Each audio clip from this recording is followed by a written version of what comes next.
আসসালামু আলাইকুম। যারা আমরা ওয়েবসাইট ডিজাইন এবং ডেভেলপমেন্ট কাজ শিখতে চাই তাদেরকে আজকে ক্লাসে স্বাগত। আমরা আজকে দেখো কিভাবে একটি HTML ফাইল তৈরি করে সেখানে আমরা একটি ওয়েবসাইট ডিজাইন এবং ডেভেলপ করব। তো প্রথমেই আমাদেরকে একটি ডেস্কটপে আমরা একটি ফোল্ডার নিচ্ছি। ডেস্কটপে একটি ফোল্ডার নিয়ে নতুন করে একটি ফোল্ডার নিয়ে নিচ্ছি। ফোল্ডার সেটা আমরা HTML নাম দিলাম HTML। বাইরে ক্লিক করব, এই HTML ফোল্ডারের ভিতরে ঢুকবো, ডাবল ক্লিক করে এর ভিতরে আমরা একটি ইন্ডেক্স ফাইল তৈরি করব।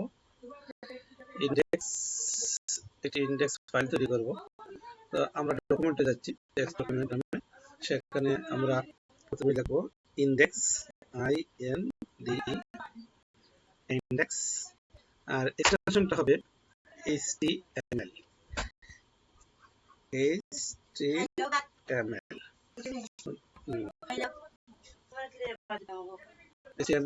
প্রথমে HTML এ আমরা রাইট ক্লিক করব, রাইট ক্লিক করে এটিকে আমরা নোটপ্যাড প্লাস প্লাসে ওপেন করব, এখানে আমরা HTML শুরু করব। তো আজ আমরা এই পর্যন্ত দেখলাম। ধন্যবাদ সবাইকে।